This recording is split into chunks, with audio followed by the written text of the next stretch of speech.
এক দাবি রাখ শেখ হাসিনা। বেশ উত্তেজনায় দেখছেন, সেনাবাহিনী রয়েছে মাঠে, পুলিশ রয়েছে মাঠে।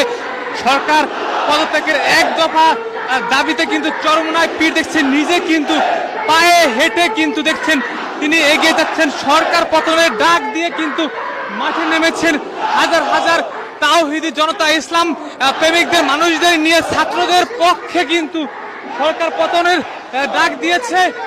আমরা যদি দেখা যাচ্ছেন পুলিশের পুলিশ রয়েছে দাঁড়িয়ে, তাদের মুখে প্রেস ক্লাবের সামনে দিয়ে কিন্তু এই মুহূর্তে এগিয়ে যাচ্ছে এবং হুজুররা কিন্তু দেখছেন পুলিশদের কিন্তু ডাকছে যে আন্দোলনে আপনারা যোগ দেন, আন্দোলনে যোগ দেন। দেখছেন একাই কিন্তু তিনি এগিয়ে যাচ্ছেন। আসলে আমরা যদি একটু কথা বলার চেষ্টা করি, এই যদি হুজুর আজকে যে নেমেছেন রাজপথে, কিসের দাবিতে কেন নেমেছেন? এত এক দাবি শুধু দফা এক দাবি রাখ শেখ হাসিনার পদত্যাগ,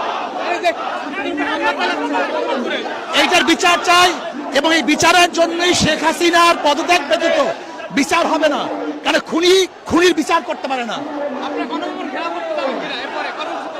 আমাদের কালকে কর্মসূচি আছে, কালকে আমাদের গণমিছিল এবং ধারাবাহিক কর্মসূচি আমরা পালন করে আসছি এবং ছাত্র জনতা যেই কর্মসূচি দিছে আমরা তাদের সাথে আগের থেকে একত্রিত ঘোষণা করছি এবং করতেছি, করব। এখন আমরা শাহবাগ যাব না, ছাত্রদের সাথে তো আমরা আগে আসি। প্রত্যেকে জায়গা থেকে আন্দোলন করবে, প্রত্যেকের জায়গা থেকে। আমি দেশবাসী সেনাবাহিনীকে বলবো, জনগণ দায়িত্বশীলকে বলবো, আপনারা জনগণের সাথে থাকেন, জনগণের সাথে থাকবেন, জনগণের মন বুঝবেন, জনগণের সাথে থাকবেন, জনগণের বিরুদ্ধে গুলি চালাবেন না। বিভিন্ন জায়গায় কিন্তু সেনাবাহিনী জনগণের সাথে নেমে পড়েছে। এইটাই তো হওয়া উচিত। জনগণের সেনাবাহিনী তো জনগণেরই। চট্টগ্রামে মিরপুরে কিন্তু দেখেছি,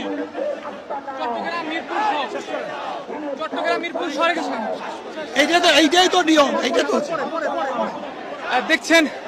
এই মুহূর্তে আমরা যদি দেখছেন টিএসসি এলাকায় সব বিভিন্ন জায়গায় কিন্তু গন্ডগোল হচ্ছে, ধাওয়া পাল্টা দেওয়া হচ্ছে।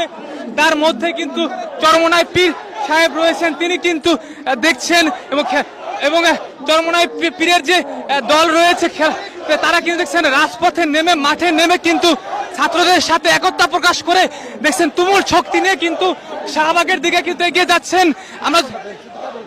আমরা যদি দেখাই, দেখছেন এই মুহূর্তে তারা তাদের মিছিল নিয়ে কিন্তু দেখছেন হাজার হাজার তাওহীদি জনতা নিয়ে, মুসলমানদের নিয়ে কিন্তু হুজুররা সবাই একসাথে কিন্তু কওমি মাদ্রাসা সহ বিভিন্ন মাদ্রাসার ছাত্রদের